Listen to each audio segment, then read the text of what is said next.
Hi everyone, it's Simon from Higher Plane Games with 10 puzzle games I've been playing in Steam Next Fest February 23. I want to tell you a little bit about all of these games, whether or not I liked them and whether they stay on my wishlist or not. Complete variety of puzzle games to go through as well. So we'll kick off with Matchr Now Hiring, which is a match 3 game, funnily enough. But this one's got a roguelike element to it and reminds me heavily of Puzzle Quest. And that's because every match that you take part in is a battle to the death, because you're wandering through some kind of evil corporate hell, beating various opponents. There are 8 different types of blocks, I think, that you can match around with. And every time you match something, 3 or more, that translates to mana, and then you basically bottle up your mana to have up to 10 matched of like a certain colour. And then depending on your character, you'll have different skills that you'll have unlocked through your run, and then you can trigger those skills instead of, or sometimes as well as, moving and matching up blocks as well, and that's how you kill off your opponent. The skills are really interesting because every time you complete a battle, you're offered a new skill.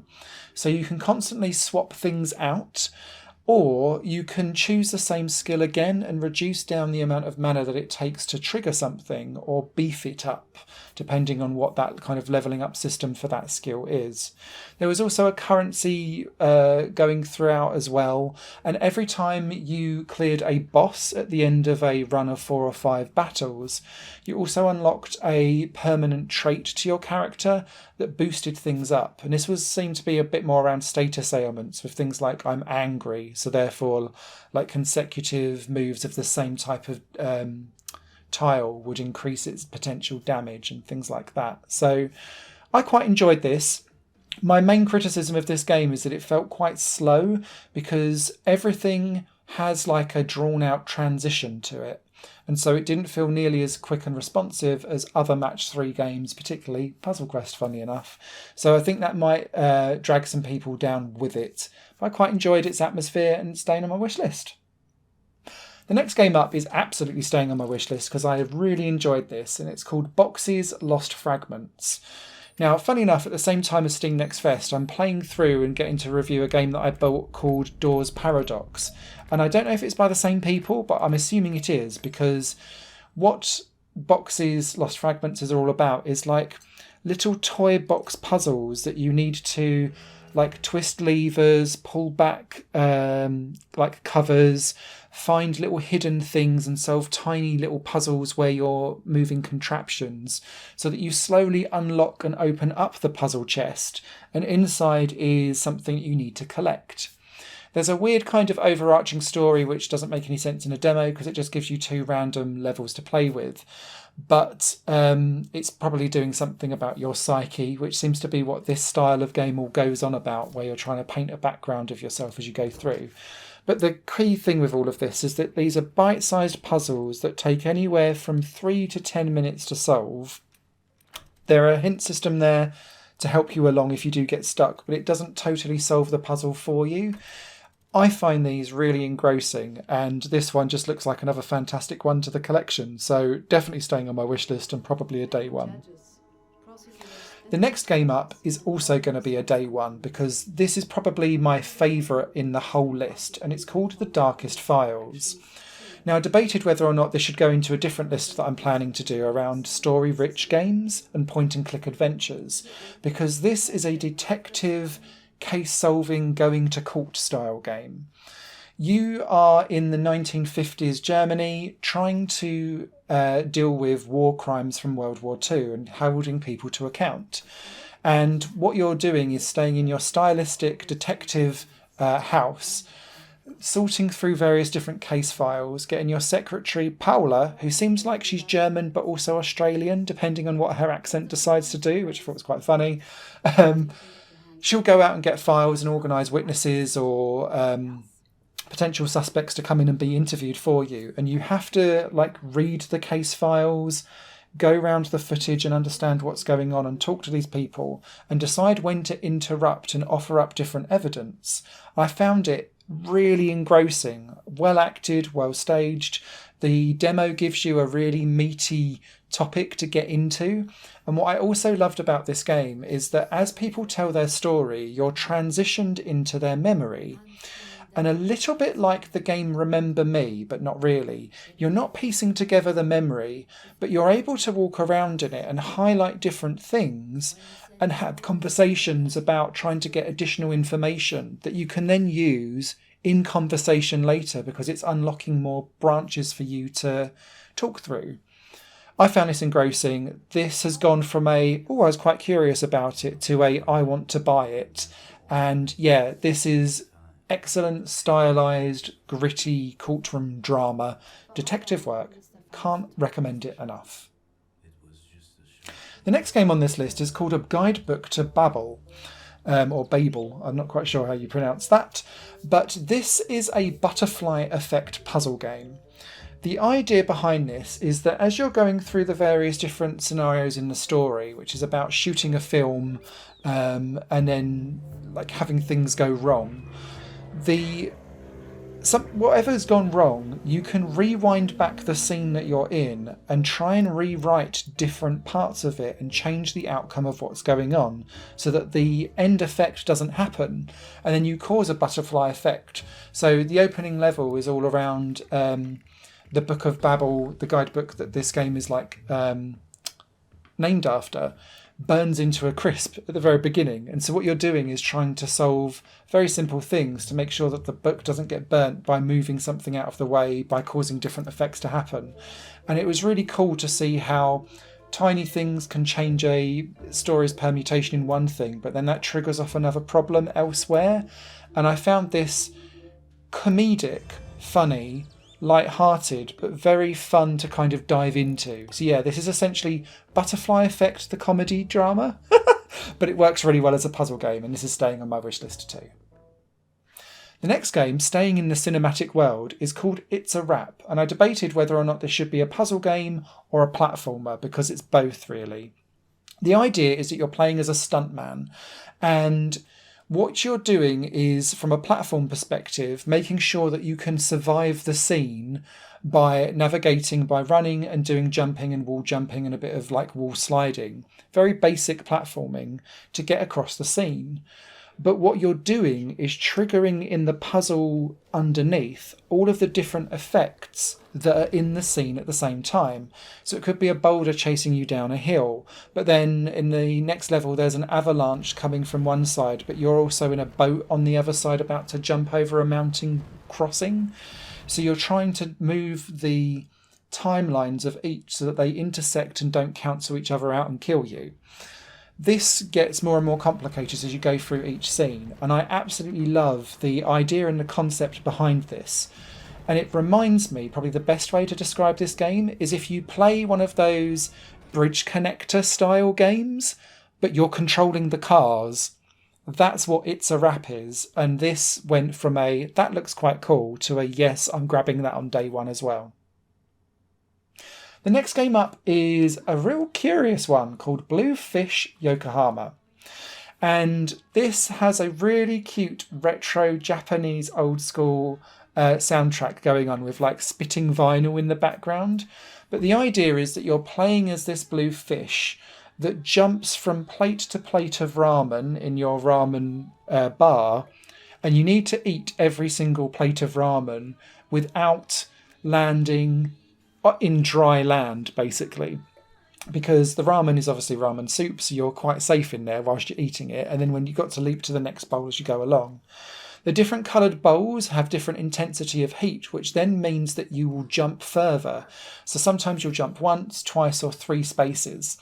And so what you're trying to do is use the walls that are in each of the levels to course correct your bounces so that you basically bounce off of a wall and land back down again, and that's counted as 2 moves rather than just moving once, if that makes sense.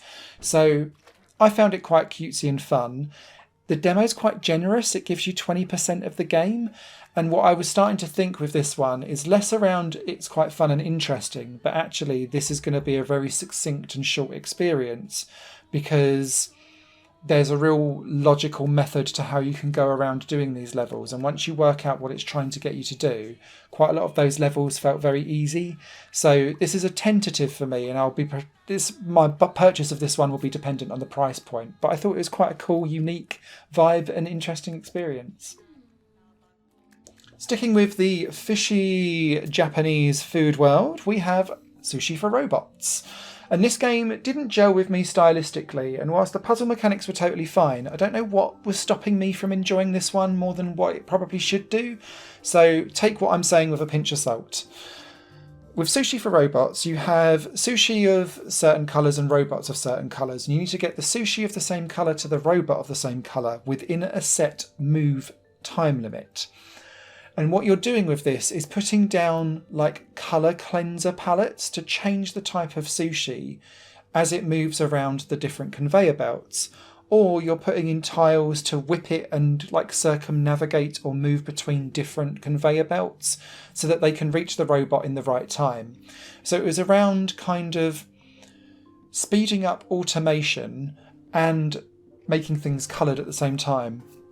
I think my problem with this game is that Freshly Frosted was one of my most favourite puzzle games of all time that came out in 2022 that does this kind of conveyor stuff in a much more easier to understand and clearer and transparent way, and it felt much more satisfying than what Sushi for Robots did. But from a fundamental like puzzle perspective, there's nothing wrong with this game whatsoever. It just didn't click for me personally, and this one will probably not be staying on my wish list. This next game will look really boring to watch because it's quite a static game to play, but it's also really odd and weird, and I'm not sure what to make of it, and it's called Metro Manager LA. My synopsis for this is, if Ticket to Ride was a single-player Diner Dash style game with mini Metro elements. So, what you're trying to do is build up a Metro for LA, and it's all the real parts of LA laid out on a map, and you start off with a train and a line. And what you're doing is going back and forth and spending your credits to try and build up, adding on new stations. But what you need to do in order for the stations to work is to allocate cleaners, but also security. Then as the station gets busier, the trains need to be extended with more carriages, and those trains require security as well. And obviously that requires more spending of currency. Currency is made whenever you've got trains going through all the different stations as you go. But what it's asking you to do is to expand to do different routes, like the game Ticket to Ride, so that you can do it within a certain amount of moves and earn bonus points by doing so. And so herein lies the gameplay loop of grinding for credits to then add on another station to then make sure that you've got enough security and cleaning people there to look after it. And then it tries to add in these dynamic events where like there's a football match at a certain place or a concert or something. So you need stand-up security for like the next couple of minutes whilst it's kind of got a star rating above it. This game felt long whilst not being long at all, and it felt very grindy, and I didn't quite understand how all of the mechanics work together to make you chase quick high scores, because there were very defined ways of doing things even in this demo that meant you couldn't really go nuts beyond what your initial mission was, because credits are so tight that it forces you into very specific decisions. So I'm really at a loss as to who this game is for and who would really get a kick out of it. I don't know. Answers on a postcode. It's staying on my wish list for now, but more out of I'm curious with it rather than that I enjoyed it. This will be a time sinker, I think. The next game up is called Pocket Planet, and I did enjoy this one. This one I downloaded because I was like, oh, this looks like Dorfromantik, and it's not really, but it kind of is at the same time. It borrows some of the themes from it. The idea is that you've got various different tiles that you then have to fit into the grid of the level, but doing so in a way that satisfies groupings of certain or positions or layouts of certain types of tiles so that they trigger world building events. So if you have a piece of water in the middle and it's surrounded by mountains, it forms a lake. If you've got 5 pieces of rock together, then that forms a mountain range. 5 grass forms a field, but then 10 is like a ginormous hill. And so what you're doing is rotating around the blocks of what you've got to then form something nice and joyous with what's going on around you.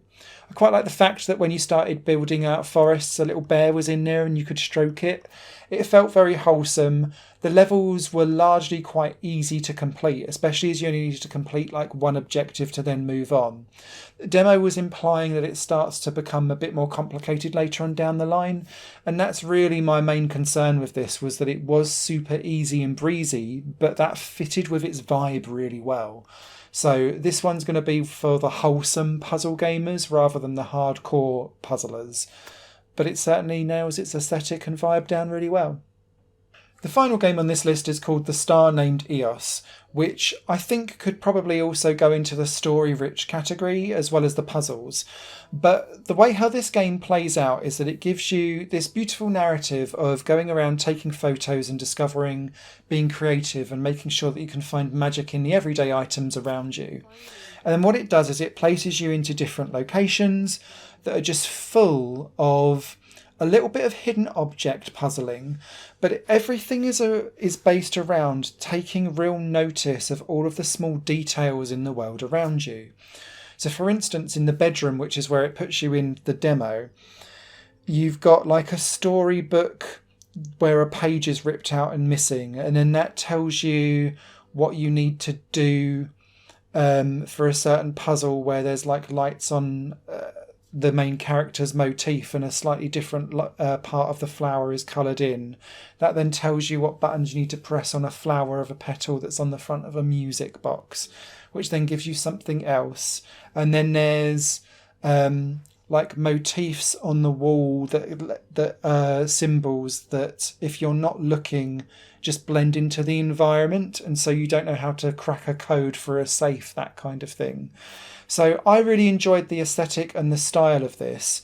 I struggled finding some of the puzzles though. And so the gameplay again for this one probably doesn't look too great because there was loads of me just going, where is it? But I did really enjoy my time in this game, and although it left me feeling quite thick, I enjoyed my time. So the Star Named EOS is definitely staying on my wish list. So that is 10 puzzle games. The vast majority of them I enjoyed. I hope you're finding new games to look at and dive into from these videos, because they take quite a few hours for me to put together. So please do let me know if you're enjoying them and if you're finding any gems down in the comments below, because that's really what this channel is all about. You guys take care, and I'll catch you on another video covering Steam Next Fest, February 2023. Higher Plane Games is part of the Higher Plane Network, a completely independent media outlet supported by people like you. The goal is to create the best possible content that cultivates a richer indie scene for games as well as music and entertainment.